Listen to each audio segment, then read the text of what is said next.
दोस्तों स्वागत है आप सभी का आपके अपने यूट्यूब चैनल बीएस सेंटर में। यहाँ पर हम लोग पॉलिटिकल साइंस का एक मोस्ट इंपॉर्टेंट क्वेश्चन को समझेंगे कि संविधान का अर्थ एवं विशेषताओं की व्याख्या करें।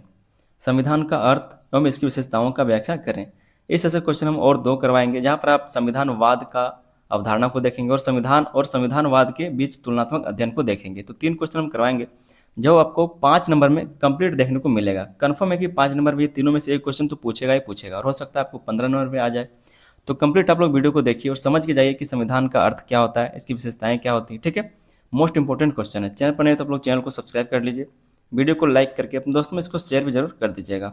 चलिए हम लोग समझते हैं कि संविधान का अर्थ क्या होता है। ठीक है, संविधान का अर्थ क्या होता है। संविधान कैसे, हमारा देश एक लोकतांत्रिक देश है। ठीक है, भारत क्या है, एक लोकतांत्रिक देश है जो हमारे संविधान से चलता है। हमारा देश कैसे, संविधान के नियमों से चलता है, संविधान के कानूनों से चलता है, तो उसी को संविधान कहा जाता है। समझते हैं हम लोग और इसको आसान भाषा में कहा जाए कि संविधान उन नियमों और कानूनों का संग्रह है जिनके आधार पर किसी देश का शासन चलाया जाता है।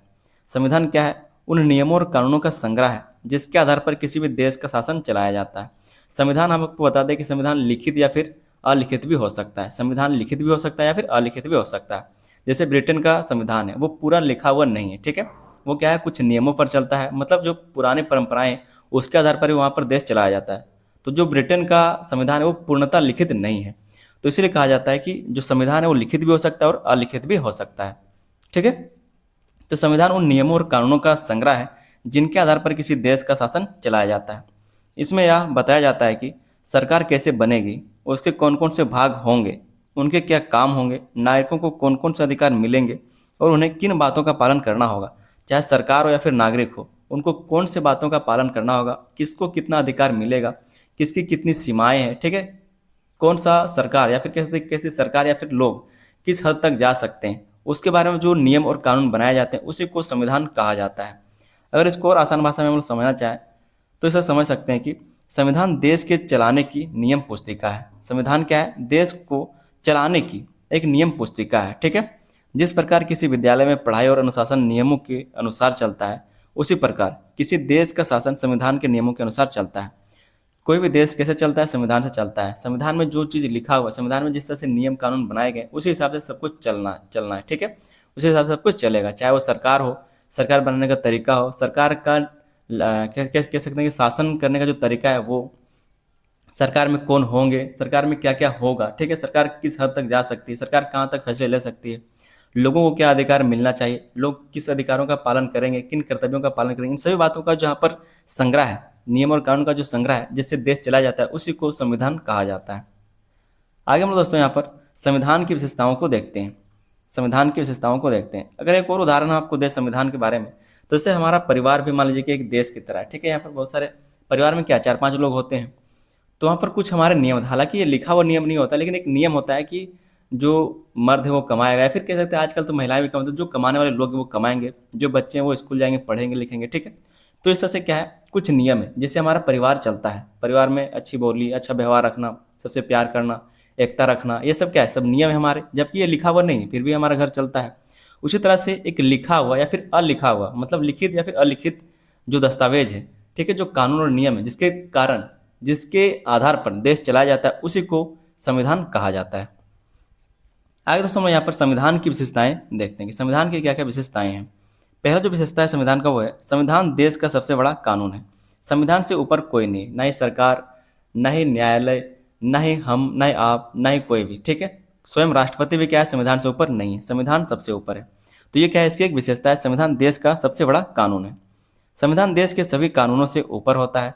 सरकार या संसद जो भी नया कानून बनाती है उसे संविधान के अनुसार ही बनाना पड़ता है। चाहे सरकार या फिर संसद जो भी कानून बनाए, अच्छे बनाए या फिर लोगों के अच्छा के बारे में सोच करके बनाए, ठीक है, उनको भी संविधान के अनुसार ही बनाना पड़ता है, चाहे जो भी कानून हो।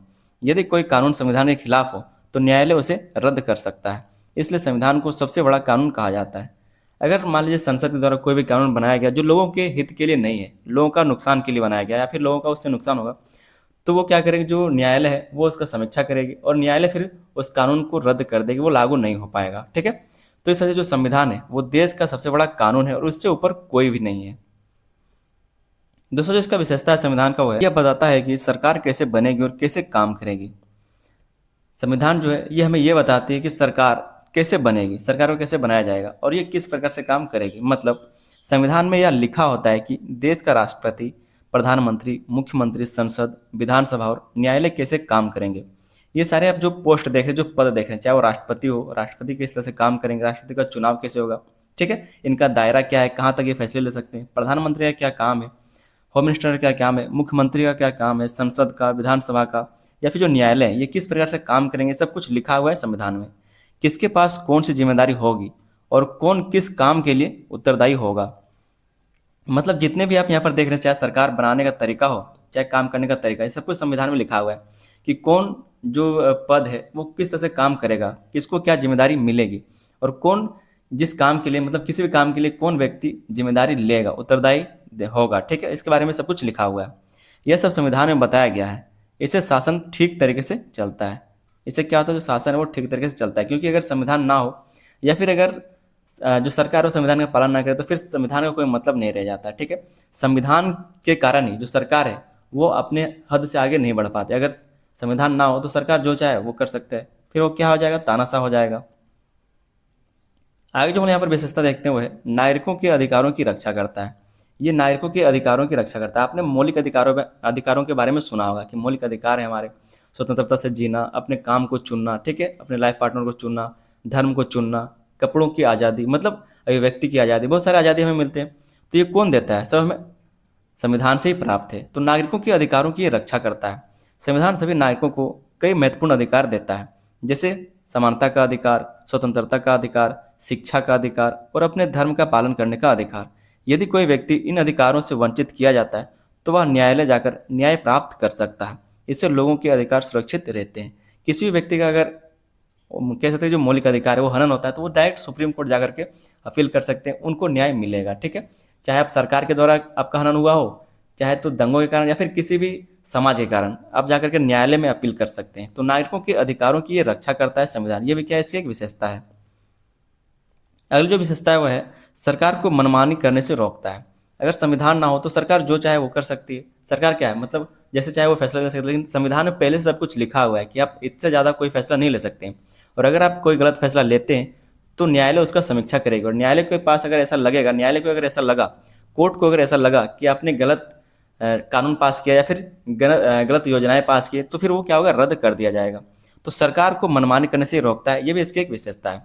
संविधान सरकार के लिए भी नियम बनाता है। जो संविधान है वो सरकार के लिए भी नियम बनाता है। सरकार अपनी इच्छा से कोई काम नहीं कर सकती, उसे संविधान के नियमों का पालन करना पड़ता है। इससे सरकार अपनी शक्ति का गलत उपयोग नहीं कर पाती और जनता के हितों की रक्षा होती है। इसे क्या, तो सरकार संविधान से आगे बढ़कर काम नहीं कर सकती। अगर संविधान से आगे बढ़कर काम करेगी तो लोग छोड़ेंगे उसको, क्या जो सरकार है उसको गिरा देंगे, मतलब सरकार से उसको हटना ही पड़ेगा, क्योंकि संविधान के बाहर जाकर के आप कोई भी हैं आप काम नहीं कर सकते हैं। तो संविधान क्या करता है, सरकार को मनमानी करने से रोकता है। पांचों जहाँ पर हम लोग यहाँ पर विशेषता देखेंगे वो है सरकार के अलग अलग भागों का काम तय करता है। संविधान क्या करता है, सरकार के अलग अलग भागों का काम भी यही तय करता है। संविधान सरकार को 3 भागों में बांटता है, विधायिका, कार्यपालिका और न्यायपालिका। ये क्या है, इसके स्वतंत्र भारत के या फिर कैसे लोकतांत्रिक देश के, जो लोकतांत्रिक देश है उसके निकाय हैं, जैसे कि विधायिका, कार्यपालिका और न्यायपालिका, जहाँ पर कानून बनाए जाते हैं, योजनाएं बनाए जाते हैं, जो इसको लागू करता है, ठीक है, और जो इसकी समीक्षा करता है। तो तीनों क्या है, अलग अलग निकाय हैं और यही इसी से क्या होता है, पूरा देश चलता है। एक भाग कानून बनाता है, दूसरा उन कानूनों को लागू करता है और तीसरा न्याय देता है। इसे सभी अपने अपने काम करते हैं और किसी एक के हाथ में सारी शक्ति नहीं रहती। अगर सारा शक्ति सिर्फ विधायिका के पास होता तो वो जैसा चाहता वो कानून बनाकर खुद से लागू कर लेता। अगर सारा शक्ति कार्यपालिका के पास होता तो जैसा चाहता वो भी कानून बनाता, लागू कर लेता। या फिर सारा शक्ति अगर न्यायपालिका के पास होता तो जैसा चाहता वो वैसा काम करता। लेकिन शक्ति का बंटवारा कर दिया गया। शक्ति का क्या बंटवारा कर दिया, ताकि एक कानून को बनाएगा, दूसरा उसको लागू करेगा, अगर सही लगा तो कानून को लागू किया जाएगा। अगर ये भी कानून को जबरदस्ती लागू कर देता है तो न्यायालय क्या करे, उसकी समीक्षा करेगी और अगर वो कानून अच्छा नहीं लगा, अच्छा हित के लिए नहीं हुआ, तो उसको रद्द कर दिया जाएगा। छठा जो हम लोग इसकी विशेषता को देखेंगे वो है सभी लोगों को कानून की नज़र में बराबर मानना, ठीक है। सभी लोगों को कानून की नज़र में बराबर मानता है ये। संविधान के अनुसार देश का हर नागरिक समान है, चाहे वह गरीब हो या फिर अमीर, बड़ा अधिकारी हो या फिर सामान्य व्यक्ति, सभी पर एक जैसा कानून लागू होता है। किसी के साथ केवल जाति, धर्म, भाषा, लिंग या फिर धन के आधार पर भेदभाव नहीं किया जा सकता। कई बार ऐसा लोग सवाल करते हैं कि जब सभी लोग बराबर हैं, सभी को बराबर अधिकार मिला है, तो पुलिस को इतना पावर क्यों है, ठीक है, या फिर जो और बड़े बड़े साइंटिस्ट हैं, बड़े बड़े व्यक्ति हैं, ठीक है, जो बड़े बड़े पर्सनालिटी, उनको इतना महत्व क्यों दिया जाता है? तो क्या है कि कह सकते हैं कि देश को चलाने के लिए, देश को नियंत्रित रखने के लिए किसी को विशेष शक्ति दिया गया है, ठीक है। संविधान की नज़र में सब कोई बराबर है, लेकिन देश को सुचारू रूप से चलाने के लिए कुछ लोगों को विशेष शक्ति दिया गया है, जिसको संवैधानिक शक्ति कहा जा सकता है। तो इस तरह से कुछ शक्तियाँ दी गई ताकि वो जो नियंत्रण है वो स्थापित कर सके, देश में सुचारू रूप से देश को चलाया जा सके। इसीलिए पुलिस को ज़्यादा शक्ति दिया गया है, आर्मी को शक्ति दिया गया है, साइंटिस्ट को अलग शक्ति दिया गया है, शिक्षकों को पढ़ाने का शक्ति दिया गया है, ठीक है। इस तरह से बहुत सारे क्या है तो अलग अलग शक्ति बनाए गए हैं। सातों जहाँ पर विशेषता हम लोग देखते हैं वो है जनता को अपनी सरकार चुनने का अधिकार देता है। संविधान क्या करता है तो जनता को अपनी सरकार चुनने का भी अधिकार देता है। संविधान के अनुसार देश में समय समय पर चुनाव होते हैं। जनता अपने वोट से अपने प्रतिनिधियों को चुनती है और वही प्रतिनिधि सरकार बनाते हैं। जिसको जनता ने चुना वही क्या करेंगे, सरकार बनाएंगे। यदि सरकार अच्छा काम नहीं करती है तो जनता अगले चुनाव में उसे बदल सकती है। इससे लोकतंत्र मजबूत होता है। लेकिन अगले चुनाव तक क्या करना, वेट करना पड़ेगा। अगर वो सरकार आपने गलत चुन लिया तो, नहीं तो फिर दंगे होंगे। क्योंकि अगर आप सरकार गलत गलत फैसले लेगी तब तक 5 साल तक तो रुका नहीं जा सकता।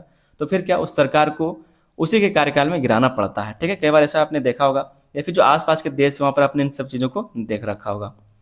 अगला जो यहाँ पर हम लोग विशेषता देखते हैं संविधान का, वो है अधिकारों के साथ कर्तव्य भी बताता है। ये जो संविधान है वह हमें अधिकार तो देता है, लेकिन उसके साथ हमें कर्तव्यों के बारे में बताता है कि आपके क्या कर्तव्य हैं। संविधान केवल अधिकार ही नहीं देता, बल्कि यह भी बताता है कि प्रत्येक नागरिक का कर्तव्य है कि वह देश के कानूनों का पालन करे, संविधान का सम्मान करे, राष्ट्रीय ध्वज और राष्ट्रगान का आदर करे, देश की एकता बनाए रखे तथा सार्वजनिक संपत्ति की रक्षा करे। जो सार्वजनिक संपत्ति मतलब जैसे कि जो सरकारी चीज़ें हैं, ठीक है, सार्वजनिक मतलब क्या, जो सबका है, तो जो सार्वजनिक चीज़ें उसकी संपत्ति का रक्षा करे, ठीक है। देश में एकता बनाए रखे, और एकता कब बना रहेगा, जब आपस में भाईचारा बना हुआ रहेगा। राष्ट्रीय ध्वज का, राष्ट्रीय गान का हम लोग आदर करें, संविधान का सम्मान करें, कानूनों का पालन करें। ये सब क्या है, ये हमें संविधान के द्वारा कर्तव्य दिए जाते हैं कि इन सारे कामों को आपको करना है। अगर आपको अधिकार दिए जा रहे हैं तो आपको कुछ कर्तव्य भी दिए जा रहे हैं। अगला जो यहाँ पर हम लोग विशेषता देखेंगे वो है समय के अनुसार इसमें बदलाव भी किया जा सकता है। समय के साथ देश की जरूरतें बदलती रहती हैं, इसलिए संविधान में आवश्यक होने पर बदलाव मतलब सिर्फ संशोधन किया जा सकता है, उसको चेंज नहीं किया जा सकता। संविधान को बदला नहीं जा सकता, बल्कि उसको संशोधित कर दिया जा सकता है, ठीक है। इससे संविधान हमेशा समय के अनुसार उपयोगी बना रहता है और नई परिस्थितियों के अनुसार देश का विकास संभव होता है, ठीक है। तो मतलब अगर मान लीजिए देश में जो संविधान है हमारा, अगर उसको चेंज नहीं किया जा सकता या फिर कैसे उसको संशोधित भी नहीं किया जा सकता था, तो देश चल पाएगा क्या? देश नहीं चल पाएगा, क्योंकि समय के साथ जैसे जैसे समय बदलता है उस तरह समाज बदलता है, और जब समाज बदलता है तो समाज का जो प्रॉब्लम है, जो समस्या है, वो भी बदल जाता है। और संविधान पुराना है तो उसी संविधान के हिसाब से यहाँ पर कह सकते हैं कि फैसला लिया जा सकता है क्या? नहीं। तो उसके लिए संविधान में संशोधन भी किए जाते हैं समय समय पर, ताकि जो संविधान है वो समय के साथ आगे बढ़ सके। आगे जो यहाँ पर हम विशेषता देखेंगे संविधान का, वो है देश में शांति, एकता और व्यवस्था बनाए रखता है। संविधान पूरे देश के लिए समान नियम बनाता है। इससे लोगों में आपसी विश्वास बना रहता है, सभी को न्याय मिलता है और देश में शांति तथा एकता बनी रहती है। संविधान लोगों को मिलजुल कर रहने और देश के विकास में योगदान देने की प्रेरणा भी देता है। तो देश में शांति बनाए रखना, एकता बनाए रखना और व्यवस्था बनाए रखना, ये सब क्या करता है, वो संविधान करता है। संविधान के कारण ये सब कुछ बना रहता है। तो उम्मीद करते हैं कि संविधान का मतलब और संविधान की क्या प्रमुख विशेषताएं उस चीज़ को आपने समझ लिया होगा। एक छोटा सा हम लोग यहाँ पर निष्कर्ष देख लेंगे। कहा जा रहा है कि संविधान किसी भी देश की सबसे महत्वपूर्ण नियम पुस्तिका है। यह सरकार को सही तरीके से काम करने की दिशा देता है, नागरिकों के अधिकारों की रक्षा करता है, सभी को समान अवसर देता है और देश में शांति, न्याय तथा एकता बनाए रखता है। तो इस तरह से क्या करेंगे, आप एक छोटा सा निष्कर्ष जरूर लिख लीजिएगा। उम्मीद करते हैं दोस्तों कि संविधान का मतलब, संविधान का अर्थ और संविधान की विशेषताएं आपको समझ में आ गई होंगी। चैनल पर नहीं तो आप लोग चैनल को सब्सक्राइब जरूर कर लीजिएगा। वीडियो को लाइक करके अपने दोस्तों में इसको शेयर भी जरूर कर दीजिएगा। इतना छोटा सा आपको काम करना है, वीडियो को शेयर करना है, वीडियो को लाइक करना है और अपने दोस्तों में इसको शेयर करके, मतलब पहले तो आप लोग चैनल को सब्सक्राइब कीजिए और अपने दोस्तों में इसको शेयर जरूर कर दीजिएगा। मिलेंगे हम लोग किसी अगले वीडियो में, तब तक के लिए धन्यवाद। जय हिंद।